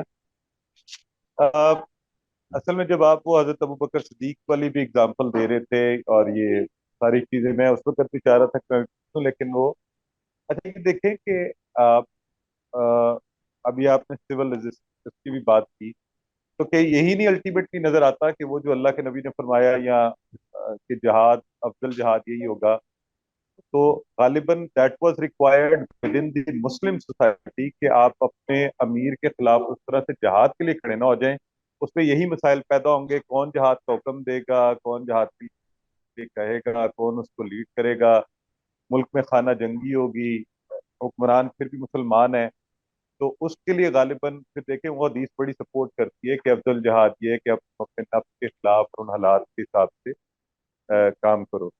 اینی ویز اچھا پھر آپ جب حضرت ابوبکر صدیق کی والی جو آپ مثال دے رہے تھے، انہوں نے جہاد کیا تو اس میں امیر نے جہاد کیا اور وہاں حالات جو ہیں وہ کیا تھے کہ وہ اسلام کے کھلم کھلا حکم کو جو ہے وہ مسلمان دفاع کرے تھے، جو عمومی اسلامی ریاستوں میں ایسا نہیں ہو رہا تھا، تو مسلمانوں کا مطلب نہیں فالو کرے وہ ایک اور بات ہے۔ جیسے ابھی سود کے خلاف حکومت یہ نہیں کہتی تھی کہ سود حلال ہے، وہ یہی کہتی تھی کہ اچھا شاید ہمارے حالات بینکنگ کے یا ہمارے پاس کوئی ماڈل نہیں ہے جس کو فالو کر لیا جائے، ایون جب پاکستان حکومت کی کہہ رہی تھی، تو اسی کانٹیکٹ میں تھوڑا جہاد کا ٹاپک ایسا نا کہ اس پہ آج کل وہ ہر کوئی تبلیغ کر رہا ہوتا ہے اور لوگوں کو بھجوا رہا ہوتا ہے، اور ہم نے دیکھا ہے کہ بڑے جو کمزور نظریات والے ذرا اس پر چل پڑتے ہیں۔ یہ جو آپ نے پاکستانی دیکھے، ہم بھی اس کا یہی پہلو ہے کہ پاکستانی فوج کے خلاف بھی لوگ کھڑے ہو جاتے ہیں، ہو رہے ہیں پاکستان میں، یہ حالات بھی پیدا ہو رہے ہیں، اور یہ آپ کی میتھڈالوجی سے بالکل ذہن کو ایک نیا رخ ملا کہ واقعی یہ جو ہائی ہوپ انشاءاللہ آنے والی کلاسز میں وہ کلیئر ہو جائے گا۔ لیکن آپ یہاں نے اگر آپ بات صرف تھوڑا سا اس چیز پر بات کر دیں کہ یہ جو کانسیپٹ ہے کہ مسلمان جو حاکم ہے کون ڈیسائیڈ کرے گا جو میتھڈالوجی کے علاوہ کیا ہوگا، اور وہ جہاد واقعتاً گن لے کے کھڑا ہونا ہوگا یا یہ دوسری فارم ہی زیادہ بہتر؟ جی بالکل، یہ بات دیکھیں، اس کو بڑا یعنی آپ کلیئرٹی کے ساتھ سمجھ سکتے ہیں نا کہ جب ہم قرآن مجید کو دیکھتے ہیں اور جہاد کا نظریہ ہمارے سامنے آتا ہے تو اس کے اندر یہ بات تو بالکل واضح ہے کہ اللہ تعالیٰ کو کفر کا فتنہ قابل قبول نہیں ہے، ٹھیک ہے؟ اب یہ کفر کا فتنہ چاہے کافر نافذ کرے چاہے مسلمان نافذ کرے، اٹ ڈزنٹ میٹر، ٹھیک ہے؟ اصل میٹر کرتا ہے اللہ کا دین۔ تو وہ جو ابن تیمیہ نے کہا نا، بالکل وہاں بات صحیح ہے کہ وہ مسلمانوں کے حاکم تھے اور اپنے محکوموں سے وہ لڑائی کر رہے تھے، لیکن اصول تو یہی تھا نا، چاہے وہ محکوم ہو اور حاکم کے خلاف لڑائی کر رہا ہو، اصول تو ایک ہی رہے گا، بھائی لڑائی کرنی کیوں ہے آخر؟ بھائی لڑائی ایک حاکم محکوم سے کر رہا ہے تو کیوں کر رہا ہے، اور اگر محکوم حاکم سے کرے گا تو کیوں کرے گا؟ اس کی وجہ سے وہ ایک ہی ہے کہ اللہ کا دین نافذ نہیں ہو رہا۔ ابو صدیق کا یہ فیصلہ کہ ہم نے مانعین زکوٰۃ کے خلاف جہاد کرنا ہے، یہ اسی آیت کے حوالے سے تھا، اور اس آیت میں کوئی ایسی شرط نہیں رکھی ہوئی کہ بھی حاکم جو ہے اگر ایسا کر رہا ہے تو آپ نے نہیں کرنا، محکوم کر رہے ہیں تو آپ نے ایسا کرنا ہے۔ کنڈیشنز ہم نے بات کی تھی نا، اصول ہم نے یاد آپ کو بتایا تھا کہ حکم بھی اللہ دیتے ہیں اور حکم کی کنڈیشن بھی اللہ طے کرتے ہیں، یا اللہ کے رسول کو یہ حق ہے صلی اللہ علیہ وسلم، اس کے بعد کسی کو حق حاصل ہی نہیں ہے۔ تو جب اللہ نے واضح کر دیا، اللہ کے رسول نے واضح کر دیا صلی اللہ علیہ وسلم، تو پھر حکم اٹسیلف تو بالکل واضح ہے۔ لیکن اسی حکم کی امپلیمنٹیشن کے حوالے سے اللہ نے خود بتا دیا کہ وسائل دیکھو، آپ صلی اللہ علیہ وسلم نے خود بھی یہ واضح کر دیا کہ وسائل کو آپ نے دیکھنا ہے۔ تو یہ بات بالکل غلط ہے کہ مسلمان حاکم جو بھی کرے بس ہم اس کی اطاعت کرتے رہیں، یہی تو قوموں کو تباہ کر دیتی ہے چیز۔ مطلب اگر لیڈرشپ کی اکاؤنٹیبلٹی نہیں ہے کسی قوم کے اندر تو وہ قوم چل ہی نہیں سکتی۔ یہ ایک تو مطلب ہسٹری کا بہت بڑا اصول ہے، دنیا کی کوئی قوم ایسی نہیں تھی جس نے دنیا میں حکومت کی اور اس کے اندر یہ والا اس قوم کے اندر یہ اسپرٹ نہیں تھی کہ وہ حکمرانوں کو چیلنج کریں۔ آپ دیکھیں کہ رومن امپائر دنیا کی بہت بڑی امپائر رہی ہے، اگر آپ ہسٹری تو نکال کے دیکھیں کتنے ریوولٹس ہوئے ہیں ان کے، کوئی چین سے بیٹھنے نہیں دیتے تھے وہ لوگ۔ بلکہ عمر بن العاص سے ایک مروی روایت ہے جس میں جب انہیں بتایا گیا، ان کو پتہ چلا کہ آپ سے ان کی حدیث ہے کہ رومی جو ہے وہ رہیں گے قیامت تک، ٹھیک ہے؟ تو انہوں نے یہ کہا کہ اگر ایسی بات ہے تو واقعی لگتا ہے ایسے ہی، کیونکہ ان کے ایسی کوالٹیز ہیں رومیوں کے اندر کہ اس کے اندر 3-4 کوالٹیز کا ذکر انہوں نے کیا تھا۔ سب سے بڑی کوالٹی انہوں نے کہا تھا یہ ہے کہ یہ اپنے لیڈرز کو اکاؤنٹیبل کرتے ہیں۔ تو اگر ہم حکمران کے خلاف جہاد کے اس تصور کو رد کر دیتے ہیں، ترک کر دیتے ہیں، تو پھر تو وہ قوم، ہماری قوم تو پھر زوال کا شکار ہو کے ہی رہے گی، کیونکہ ظاہری بات ہے اس کو تو کھلی چھوٹ ہے، جو مرضی کرے، عوام نے ویسی اس کی اطاعت کرنی ہے۔ تو ایسی بات نہیں، اسلام ایسا irrational اور غیر فطری دین نہیں ہے۔ میں نے آپ کو بتایا نا کہ ایون کہ اب انسانیت نے سوشل ایوولوشن کے ذریعے سے ٹھوکریں کھا کھا کر یہ ایکسیپٹ کر لیا ہے کہ it is the right of the people. دیکھیں یہ میں قرآن و سنت تو ہم نے پیش کر ہی دی ہے نا، میں ڈکلیریشن آف انڈیپینڈنس جو ہے وہ آپ کے سامنے پیش کر رہا ہوں۔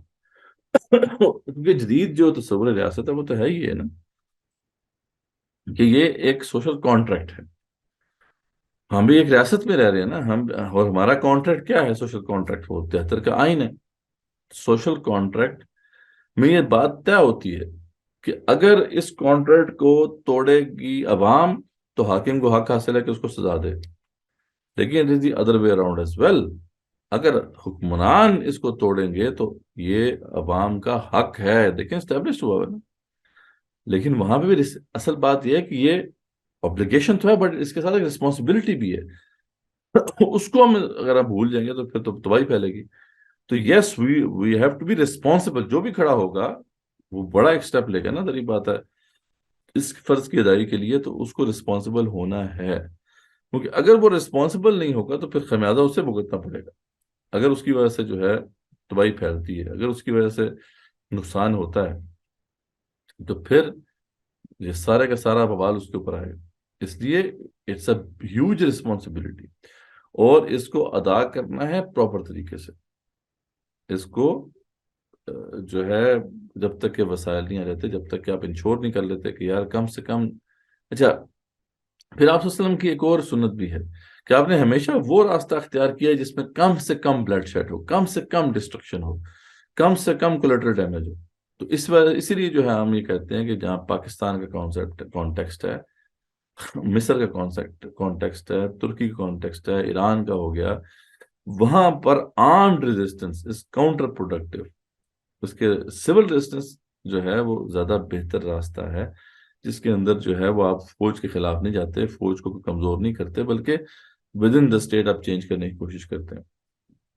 لیکن جہاں مسئلہ آپ اگر افغانستان کا دیکھ لیں، وہاں تو فورن آکوپیشن تھی. اب وہاں پہ تو ہم یہ نہیں درس دے سکتے انہیں کہ آپ سول ریزسٹنس کرو، وہاں تو فورن آکوپیشن ہے، وہاں پہ اسٹیٹ تباہ ہو چکی تھی، ریاستی ادارے تباہ ہو چکے تھے، ہر طرف کھنڈرات تھے. تو ادھر تو آپ ظاہری بات ہے بیسٹ پاسبل ان کے لیے راستہ گریلا وارفیئر کا تھا. تو یہ اصول ہے کہ جہاں مسلم لینڈز کے اندر اسٹیٹ تباہ ہو چکی ہے، انفراسٹرکچر تباہ ہو چکا ہے، فورن آکوپیشن ہے، وہاں سول ریزسٹنس نہیں کام کرے، وہاں گریلا وارفیئر کام کرے گی، جیسا کہ افغانستان میں کی. لیکن جہاں پاکستان ہے، جہاں پہ ابھی اسٹیٹ موجود ہے، فنکشنل اسٹیٹ موجود ہے، ویک صحیح لیکن موجود تو ہے، انفراسٹرکچر موجود ہے، وہاں پہ گریلا وارفیئر کرنا بالکل بھی فیزیبل نہیں ہے، کیونکہ وہ کاؤنٹر پروڈکٹیو ہوگا. اس کی ڈسٹرکشن اتنی ہوگی کہ ہم پھر دوبارہ اس کو سنبھال نہیں سکیں گے، اور بڑا منکر آ جائے گا. فورن جو پاورز ہیں وہ تو آلریڈی تیار بیٹھی ہیں پاکستان کی طرف تفریح کرنے کی وجہ سے. اس لیے یہ بات ہم واضح کر رہے ہیں کہ لیبیا کے اندر جب یہ چیز ہو رہی تھی، وہاں پہ کیوں نہیں لوگ کھڑے ہوئے؟ وہ جو لوگ جہاد کی کال دے رہے تھے، اگر وہ رسپانسبل ہوتے تو وہ لوگوں کو بتاتے کہ بھئی ابھی دس از ناٹ دا ٹائم کہ ہم محمد قذافی کے خلاف کھڑے ہوں. سول ریزسٹنس ہم بے شک کریں گے، لیکن ہم ان کے خلاف گریلا وار نہیں کریں گے. اس طریقے سے شام کے لوگ بھی ان کو بھی سمجھنا چاہیے تھا، کیونکہ وہ تو جو قومیں جب افراتفری پھیلانا چاہتی ہیں تو اسی کو استعمال کرتی ہیں، اس جہاد کے کانسیپٹ کو استعمال کرتی ہیں. تو یہ وہ ہے رسپانسبلٹی، اس کو ہمیں سمجھنا ہے. اس اوبلیگیشن کو ہم نے ختم نہیں کرنا، اوبلیگیشن اپنی جگہ پہ انٹیکٹ رہے گی. اور یہ اوبلیگیشن جو ہے یہ اسلام کا طور امتیاز ہے، بلکہ کسی بھی قوم کے لیے یہ فخر کی بات ہوتی ہے کہ وہ اپنے لیڈرز کو نہیں چھوڑتے. اور میں نے بتایا کہ اب تو یہ کانسٹیٹیوشنز میں، لیکن مزے کی بات یہ ہے مطلب ان کی کانسٹیٹیوشن میں تو یہ رائٹ کے طور پہ آج بھی درج ہے. It's a responsibility of the individual as well. لیکن ہم نے کاپی تو سارا کچھ وہیں سے کیا، ہمارے بھی آئین کو دیکھ لیں گے تو کاپی ہیں وہ وہاں کی. لیکن یہ ہے کہ یہ شک کاپی نہیں کیا ہم نے، مزے کی بات تھی ہے جی. باقی سب کاپی کر لی. یہ رائٹ ہمارے آئین میں ڈیفائنڈ نہیں ہے کہ آپ عوام کھڑے ہو کے حکومت کا تصور، یہ رائٹ. تو بہرحال یہ اس رسپانسبلٹی کو ہمیں واضح کرنا ہے، لیکن اوبلیگیشن پہ کوئی آنچ نہیں آنی چاہیے. یہ تو پھر قرآن مجید کا اتنا بڑا نظریہ ہے جو بڑائز ہو جائے گا، اور اس پہ تو بڑا پھر جرم ہے، یہ بہت بڑا جرم ہے کتمان حق، جس کا ذکر ہم نے لاسٹ ٹائم کیا تھا. تو امید ہے یہ بات وضاحت کافی کلیئر ہوگی، یہ کلیئرٹی کر دی ہوگی. جزاک اللہ، بڑا اچھا آپ نے وہ کر دیا. صرف ایک کوئک کامنٹ ہے کہ ان پریزنٹ کانٹیکسٹ جہاد میرا خیال ہے جیسے اگر اسلامی ریاست کو کشمیر پر آپ کے خیال میں پاکستان کر دینا چاہیے جہاد، یا فلسطین پر کو کیا کرنا چاہیے؟ اور ہو یہ رہا ہے شاید جہاد ہی کے کانسیپٹ کے گڑبڑ ہونے سے پاکستان کے اندر بلوچستان کے جو جنہیں میں تو یہی کہوں گا کہ وہ ملیٹنٹ باغی کہنا چاہیے، وہ اس کو جہاد سمجھتے ہیں، اور کشمیر پر یا فلسطین پر جہاں جہاں مسلح جہاد ہونا چاہیے وہاں مسلمانوں کی ضرورت ہے. کیا آپ کے خیال میں وہاں ہونا چاہیے مسلح جہاد؟ اور یہ جو ہو رہا ہے یہاں پر اس کو کس چیز کا نام دینا چاہیے؟ بغاوت اور جہاد میں فرق یہ کیا؟ زیادہ تر تو یہ موومنٹس جو ہے نا، یہ کوئی اسلامک موومنٹس تو ہیں نہیں، یہ تو سیپریٹسٹ ہیں زیادہ تر. پاکستان کے جو ادارے ہیں انہوں نے بھی ظلم کیے ہیں، ان کے خلاف ایک ریئیکشن ہے. تو یہ تو اس لیے اس کو اسلام سے جوڑنا ہی نہیں چاہیے. ٹھیک ہے، لفظ جہاد کو استعمال کر لیتے ہیں لوگ، لیکن یہ ہے کہ وہ یہ کوئی اسلام کا تصور جہاد نہیں ہے. ایک رائٹس کی جنگ ہے اپنی، بس لڑ رہے ہیں لوگ. ٹھیک ہے، وہ تو ہندوستان میں بھی جو لڑتے ہیں سیپریٹسٹ، ان کو بھی وہ کہتے ہیں یہ بھی مجاہد ہے، اور جو مرتے ہیں ان کو شہید کہتے ہیں، چاہے وہ کافر ہی کیوں نہ ہو. تو یہ تو جنرل کانسیپٹ آف جہاد ہے. تو کوئی ایسا، ہاں جیسا ٹی ٹی پی کا معاملہ تھا، تحریک طالبان پاکستان کا، یا اس طرح کے اور لوگ تھے، تو وہ بہرحال کہہ رہے تھے کہ ہم نے اللہ کے حکم کو نافذ کرنے کے لیے جہاد کرنا ہے. تو بہرحال ان کو ہم کہہ سکتے ہیں، ایڈریس کر سکتے ہیں اس حکم کے تحت. باقی تو یہ ظاہری بات ہے دوسری قسم کی موومنٹس ہیں. رہی بات کہ کشمیر میں اور فلسطین میں، ظاہری بات ہے اس میں تو جہاد آپ کو کرنا ہی ہے. مظلومین جو ہیں ان کو ظلم سے بچانا، اس کے لیے جہاد واجب ہے اسلامی ریاست کے اوپر. لیکن مسئلہ یہ ہے کہ اسلامی ریاست تو پہلے ہو. اسلامی ریاست تو ہے ہی نہیں. ٹھیک ہے، وہ ریاست ہوگی تو پھر آپ اسے کہہ سکتے ہیں کہ بھئی آپ لڑائی کرو وہاں جا کے، کیونکہ آپ تو نہیں جا سکتے وہاں پہ. ٹھیک ہے، لیکن ہاں اگر آپ سمجھتے ہیں کہ یار یہاں پہ تو یہ اپلیکیشن آپ ادا نہیں کر پا رہے اور آپ جاتے ہو ادھر دوسری جگہ پہ جا کے لڑنے، وہاں کوئی اگر ایسی جماعت ہے جو کہ اللہ کے دین کے غلبے کے لیے اسٹرگل کر رہی ہے، تو وہاں پہ تو ظاہری بات ہے کہ سول ریزسٹنس نہیں ہو سکتی. وہاں پہ گریلا وارفیئر ہی ہو سکتی، جو کہ وہاں کر رہے ہیں. حماس ہے وہاں پہ لگی ہوئی ہے وہ آزادی کی جنگ بھی کر رہے ہیں، وہ اسلام کی جنگ بھی کر رہے ہیں. بہرحال وہ لگے ہوئے ہیں اپنے تنہا. تو اگر آپ ان کو جوائن کرنا چاہتے ہیں ٹھیک ہے. اس مسلم امہ کے لیے تو کوئی باؤنڈری نہیں ہے، وہ تو پوری دنیا جو ہے ہماری ہے. تو جہاں بھی ہم جائیں گے مسلمانوں کے ساتھ، کشمیر میں جانا کشمیر میں جائیں. لیکن صرف آزادی کی جنگ اگر ہو رہی ہے تو پھر اسے اسلامک نہیں کہنا چاہیے، اسے رائٹس کی جنگ کہہ سکتے ہیں ہم. اسلام کے ساتھ اس کا لنک ضرور ہے، لیکن یہ ہے کہ اگر اللہ کے دین کے غلبے کی جدوجہد ہو رہی ہے تو دیر از سم تھنگ جہاد فی سبیل اللہ. اور وہاں جا کے اگر ہم جوائن کرتے ہیں تو ہماری اوبلیگیشن تو پوری ہو جائے گی. ٹھیک ہے، لیکن اس کے اپنے پھر چیلنجز ہیں. یہاں سے وہاں جانا کیا مشکلات ہیں، وہاں پہ کیا ڈائنامکس ہیں. مطلب بہت سے ایسے معاملات ہیں کہ جس کی وجہ سے یہ کوئی فیزیبل بات نہیں ہے کہ آپ اپنے اس خطے کو چھوڑ کر دوسرے علاقے میں جائیں اور ان مجاہدین کو پھر جا کے جوائن کریں. ہاں جو وہاں پہ جو وہاں پہ لڑ رہے ہیں یہ جنگ، ان کو ہمیں اپریشیٹ کرنا چاہیے. ہم ان کو سپورٹ کرتے ہیں، ہماری دعائیں ان کے ساتھ ہیں. لیکن یہ ہے کہ آپ کو بھی چلے جانا چاہیے وہاں پہ اور یہ میدان چھوڑ دینا چاہیے جو آپ کا جہاں پہ آپ ہیں. یہ بھی عقل مندی نہیں ہے. تو اس پورے جو اس میں جو مسکنسیپشنز ہیں، یہ کنفیوز اتنی زیادہ کر دی گئی ہیں نا کہ ہر چیز کو جہاد بنا دیا گیا. ایک باقاعدہ دہشت گردی ہے اس کو بھی جہاد بنا دیا گیا. ٹھیک، یعنی باقاعدہ دہشت گرد ہیں جو یہاں پہ دہشت گردی کر رہے ہیں، وہ بھی لفظ جہاد کا استعمال کر رہے ہیں. اچھا، جو ٹی ٹی پی جیسے لوگ ہیں جو کہ جو جن کی میتھڈالوجی بالکل بھی فیزیبل نہیں ہے، وہ بھی جہاد کا لفظ استعمال کر رہے ہیں. اور دیگر جو جہاد ہو رہے ہیں چاہے آزادی کے لیے ہو رہے ہیں ان کے لیے بھی جہاد کا لفظ استعمال ہوتا ہے. تو ہم نے اس لیے یہ ٹاپک کو پہلے سمجھا تھا کہ پتہ ہونا چاہیے کہ جہاد فی سبیل اللہ کیا ہے. باقی قسم کے جہاد اپنی جگہ پہ وہ ایگزسٹ کرتے ہیں، لیکن وہ جہاد فی سبیل اللہ نہیں. تو امید ہے یہ کلیئرٹی ہوگی آپ کے سامنے. اب بہرحال ہمیں جب اپنے کانٹیکس میں دیکھنا ہے تو ہم نے کوئی ایسا پاتھ نہیں لینا کہ جو کاؤنٹر پروڈکٹیو ہو، جو کہ بڑے ملکوں کو لے آئے. تو ہم نے وہی راستہ اختیار کرنا جو فیزیبل ہے، جو رزلٹ جنریٹ کر سکتا ہے. ٹھیک ہے، تو اور وہ ہم یہ سمجھتے ہیں کہ پاکستان کے کانٹیکس میں سول ریزسٹنس کی ضرورت ہے. اور پاکستان کے جو آئین ہے وہ بھی بہرحال سوشل کانٹریکٹ ہے، اس کے اندر بھی اسلامک شکیں موجود ہیں. تو بہرحال ہمیں تو اس لیے آئینی کور بھی حاصل ہے ایک طرح سے کہ اگر ہم ان لوگوں کے خلاف اسٹرگل کرتے ہیں کہ جو اسلام نہیں آنے دینا چاہتے یہاں پر، تو یہ اب ہمارا آئینی حق بھی. ٹھیک ہے، آئین کے اندر اسٹیبلشڈ ہے، آئین کے اندر لکھا ہوا ہے. تو اس لیے پاکستان کا سینیریو تو بہت ڈفرینٹ ہے. یہاں تو گریلا وارفیئر کرنا، یہاں آرمڈ ریزسٹنس کرنا بالکل بھی الاؤ نہیں. یہاں پہ جو لوگ بھی یہ کریں گے تو ان کو کنڈیم کیا جانا چاہیے، ان کو روکنا چاہیے کہ تم غلط کر رہے ہو، کہ تم جو ہے یہاں پہ بڑے ملکوں کو لانے کا سبب بن رہے ہو. تو یہ ہے جو ہمیں کانسیپٹ کلیئر ہونا چاہیے. مصر میں بھی ہمیں یہ بات کرنی چاہیے، اسی طریقے سے ترکی میں بھی ہمیں یہ بات سمجھانی چاہیے وہاں کے لوگوں کو بالکل اپنی ریاستوں کے خلاف آرم ریزسٹنس کا راستہ اختیار نہ کریں. لیکن رہی بات جہاں صومالیہ میں، وہاں ہم سول ریزسٹنس کی دعوت نہیں دیں گے. وہاں گریلا وارفیئر کر رہے ہیں، وہ کر رہے ہیں. افغانستان میں ہم یہ نہیں کہیں گے. ٹھیک ہے، ہم اب جو ہے اب تو شام میں بھی نہیں کہہ سکتے. اب تو شام کا بھی معاملہ چینج ہو چکا ہے. لیبیا کا بھی معاملہ تو خیر پتہ نہیں کیا معاملات وہاں چل رہے ہیں.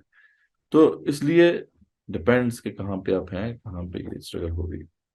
ٹھیک ہے جی، ٹائم ختم ہو رہا ہے. میرے بھی دو تھے جی جی جی آبزرویشنس. جی ایک وہ حدیث میں نے چیٹ میں بھی شیئر کی ہے، جی جی جی صحیح مسلم کی ہے 1855 کہ best of your rulers are those whom you love and who love you, who invoke God's blessing upon you and you invoke his blessings upon them, and the best of your rulers are those whom you hate and you hate and who hate you, who curse and who curse you. It was asked by those present, shouldn't we overthrow them with the help of the sword? He said, no, as long as they establish prayer among you.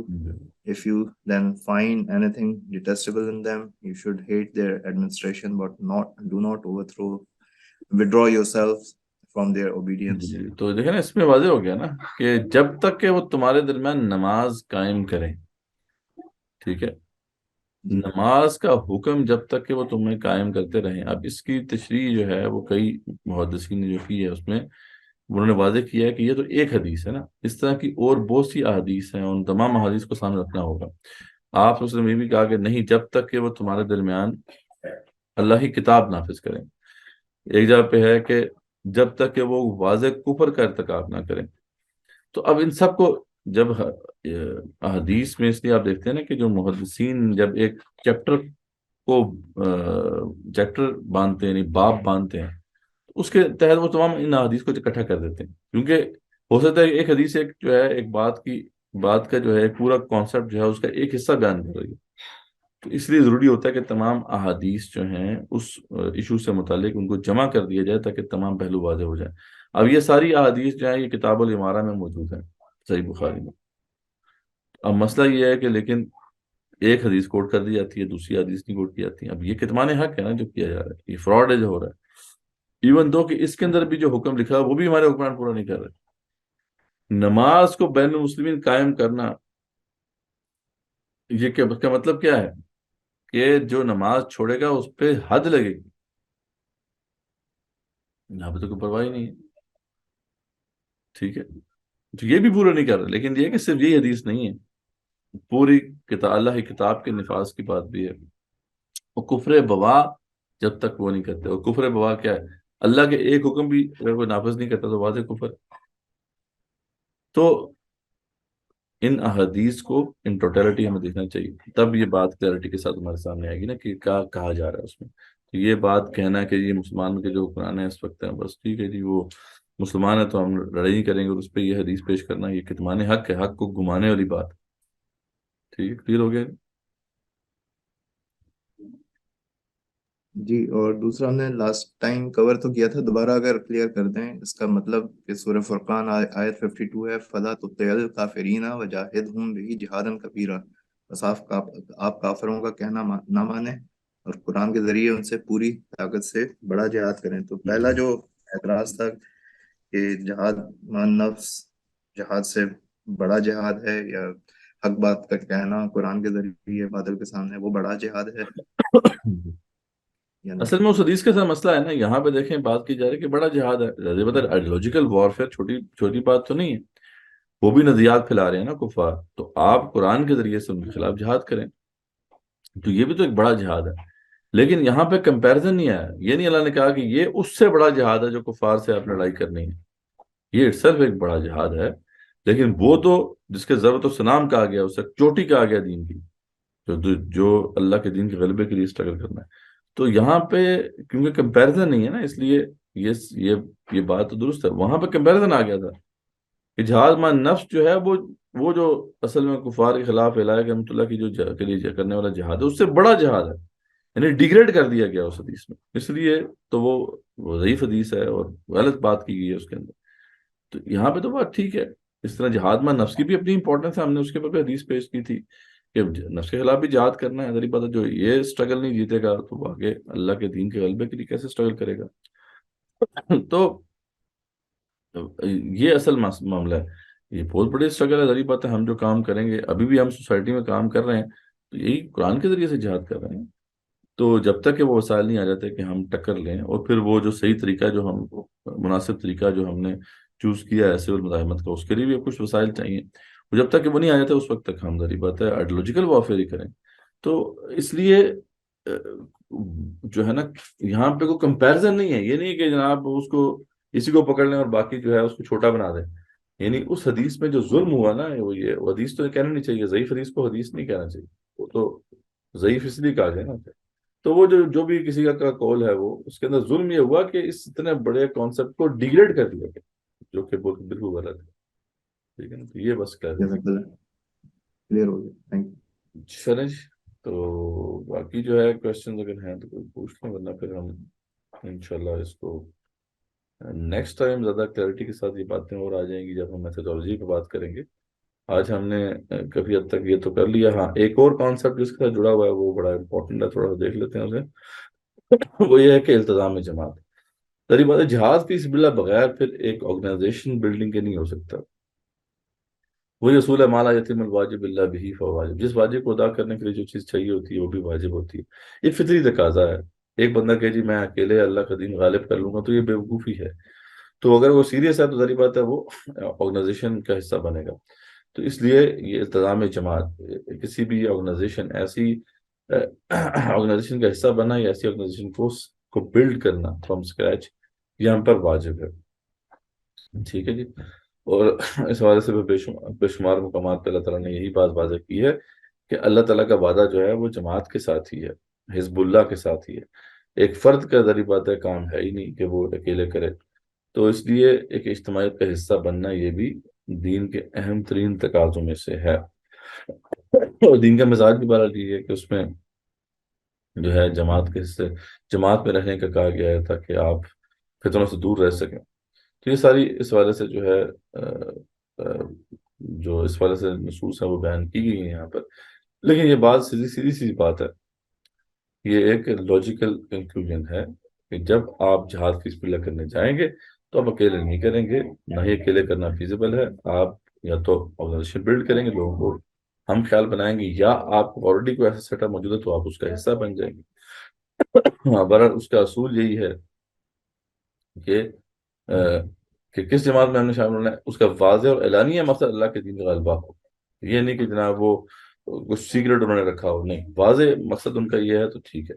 قیادت مخلص اور اہل ہونی چاہیے, مخلص بھی ہونی چاہیے اور اہل بھی ہونی چاہیے کہ وہ کیپبل ہیں کہ وہ دین نافذ کر سکتے ہیں. ان کا جو میتھڈالوجی ہے وہ سیرت محمدی صلی اللہ علیہ وسلم سے بھی ہم آہنگ ہونا چاہیے, اور منہج جو ہے وہ منہج آج کے دور کے حساب سے بھی کارآمد اسباب پر مبنی ہونا چاہیے. افیکٹو وہ منہج ہونا چاہیے, وہ جو ہم بات کر رہے ہیں بار بار. مطلب غیر ایسی کو منہج میتھڈالوجی اپنا لی کہ جو illogical ہے, جو کاؤنٹر پروڈکٹیو ہے, جو رزلٹ نکال نہیں سکتا, تو اس ایسی پھر اجتماعیت کا حصہ میں نہیں بننا چاہیے. تو بہرحال یہ ایک پوائنٹ ہے, اس کو بھی اپنے ذہن میں رکھیں. انشاءاللہ نیکسٹ ٹائم اس کو بھی ہم بات کر لیں گے. یہ تو خیر وقت ہو گیا ہے, تو انشاءاللہ پھر ہم کنکلوڈ کرتے ہیں. باقی کوشچنز آپ جو نیکسٹ ٹائم ہم شروع کریں گے تو التزام جماعت کے وجہ سے بھی ڈسکشنز کر لیں گے, اور جو پھر اس کے بعد میتھڈالوجی کی ہم ڈسکشن شروع کریں گے جو بڑی امپورٹنٹ ہے. ٹھیک ہے. جزاک اللہ. باقی کتابیں آپ کو مل گئی ہیں, میں نے اپڈیٹڈ بکس بھی شیئر کر دی تھیں. امید ہے کہ آپ کو یہ آسان ہوگا کافی. اس میں سارے مباحث جو ہیں وہ لکھے ہوئے ہیں. تو ابھی ذری بات ڈرافٹ تھی, ابھی کچھ ایڈیٹوریل آپ کو چیزیں شاید لگیں بیچ میں کچھ, وہ بھی ہونا باقی ہے اس کی, لیکن میں نے کہا چلیں آپ سے شیئر تو کر دیں تاکہ آپ اس سے استفادہ کر سکیں. ٹھیک ہے, جزاک اللہ. اس کو کنکلوڈ کرتے ہیں. سبحانک اللہم و بحمدک نشہد ان لا الہ الا انت نستغفرک و نتوب الیک.